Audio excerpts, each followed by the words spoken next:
નમસ્કાર દર્શક મિત્રો, ચેનલ પર ન્યૂઝમાં આપ સૌનું હાર્દિક સ્વાગત છે। નેક્સસ કનેક્ટિંગ હબ અને બાજુમાં આવેલ રેસિડેન્સી વિસ્તારમાં ગટર ઉભરાતા પાણીનો નિકાલ ન થતા રહીશો પરેશાન। વડોદરાના વોર્ડ નંબર 10માં આવતી નેક્સસ કનેક્ટિંગ હબ અને બાજુમાં આવેલ રેસિડેન્સી વિસ્તારના રહીશો છેલ્લા ઘણા સમયથી ઉભરાતી ગટરોથી ત્રાહિમામ પોકારી ઉઠ્યા છે। ઉભરાતી ગટરોના દૂષિત પાણી રોડ ઉપર અને વિસ્તારમાં ભરાતા ગંદકીનું સામ્રાજ્ય ઊભું થતાં સ્થાનિક રહીશો હેરાન થયા છે। આ વિસ્તારના રહીશોને સતત બીમારીનો ભય પણ સતાવી રહ્યો છે। આજે આ વિસ્તારના લોકો એકત્ર થઈને સ્થાનિક વોર્ડ નંબર 10ના સભ્યો વિરુદ્ધ સૂત્રોચ્ચાર કર્યા હતા અને છેલ્લા કેટલાય સમયથી વારંવાર રજૂઆત કરવા છતાં પણ કોઈ પણ નિરાકરણ નહીં આવતા રહીશો રોષ વ્યક્ત કર્યો હતો।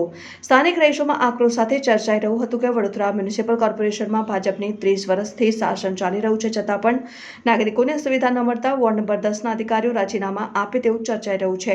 ગટરો ઉભરાતા બીમારીને રોગચાળાનો ભય, ગટરના દૂષિત પાણી વિસ્તારમાં રોડ અને મકાનો નજીક ભરાતા હોવાથી બાળકોને બીમારીનો ભય સતાવી રહ્યો છે। વિસ્તારમાં સફાઈ પણ કરવામાં આવતી નથી। વારંવાર રજૂઆત કરવા છતાં કોઈ નિકાલ નહીં।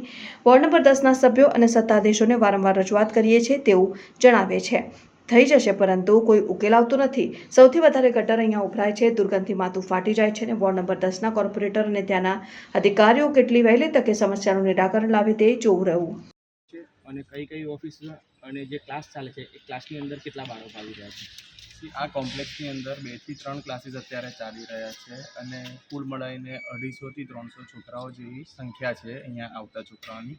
મેજોરિટી છોકરાઓનો આવવાનો આ જ રોડ હોય છે એની અંદર, કારણ કે મેઇન એન્ટ્રી જે છે લિફ્ટ અને દાદરાની અહીંયાથી છોકરાઓને કનેક્ટ થતી હોય છે, એટલે 80% છોકરાઓ આ જ રસ્તેથી અંદર આવતા હોય છે। અને અહીંયા અમે જોતા હોઈએ છીએ કે મહિનાથી એટલી ખરાબ સ્મેલ આવતી હોય છે અને અહીંયા રોગચાળો ફાટવાની પણ અમને થોડીક એ ડર છે અને આ વસ્તુ છોકરાઓને સીધી અફેક્ટ કરે। એટલે ખાલી એક જ મારા ક્લાસ માટે નહીં પણ અહીંયા જેટલા પણ ઇન્સ્ટિટ્યૂટ ચાલી રહ્યા છે એ બધા માટે મારી દરખાસ્ત છે કે આ વસ્તુને જલ્દથી જલ્દ ઠીક કરવામાં આવે। આજે તમે અરજી કરી છે એ કયા કયા ડિપાર્ટમેન્ટમાં કરી છે?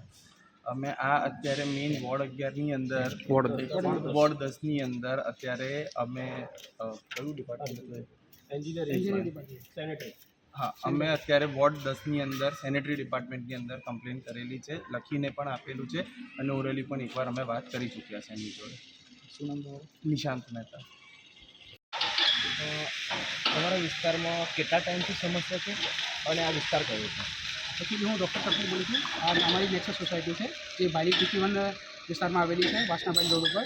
છેલ્લા 1 મહિનાથી અમારે આ ગટરો ઉભરાય છે। 8 ઓગસ્ટ અમે પહેલી કમ્પ્લેન કરી હતી, બરાબર છે, વીએમસીને। એ લોકોને રજૂઆત કરી હતી, એમને કીધું અમે યોગ્ય પગલાં લઈશું અને એને રજૂઆત કરીશું। પાછું ફરી અમારી ગટરો ઉભરાવાનું ચાલુ થઈ હતી બીજી વાર, તો અમે કાલે 30 તારીખે ગયા હતા પાછા વીએમસી પાસે। તો એ લોકોએ શું કહેવાય અમને હજુ સરખો જવાબ નથી આપ્યો અને કે ભાઈ અમારા એન્જિનિયર આવશે, અમે કરીશું। તો હજુ આ કેટલું બધું ગંદકી થાય છે, અહીંયા ગટરનું પાણી ઉભરાય છે, રોગચાળો ફાટી નીકળે છે, બરાબર છે। તો અમે ક્યાં સુધીની રાહ જોઈશું, બરાબર છે। આ વસ્તુ કેવી છે, તાત્કાલિક પગલાં લેવા જોઈએ, એમાં તાત્કાલિક ધોરણે, ઇમરજન્સીના ધોરણે આ વસ્તુ થવી જોઈએ। હા, જે તમે ટેક્સ ભરો છો હા, એ પ્રજાના પૈસા છે, બરાબર? બરાબર છે। દરેક લોકો ટેક્સ ભરે છે। હા, ટેક્સના પૈસા જે કામો નથી થતા એને કોર્પોરેશનને, જે વડોદરા મહાનગરપાલિકાને શું કહેવા માગો છો મ્યુનિસિપલ કમિશનર સાહેબ? અમે એવું કહીએ છીએ કે ભાઈ અમે રેગ્યુલર નિયમિત ટેક્સ ભરીએ છીએ અને છેલ્લા 2 વર્ષથી આજે અમારો વિસ્તાર છે એ કોર્પોરેશનની હદમાં આવી ગયો છે, બરાબર છે। 2 થી 3 વાર અમે કોર્પોરેશનનો વેરો ભરેલો છે, બરાબર છે।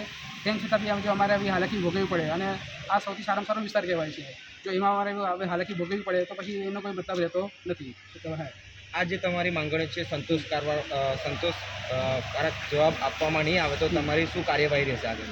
પછી આગળ જો હવે તો અમારી જો સંતોષકારક પગલાં લેવામાં નહીં આવે તો પછી અમે આગળ પીએમ સુધી અમે રજૂઆત કરવા તૈયાર છીએ।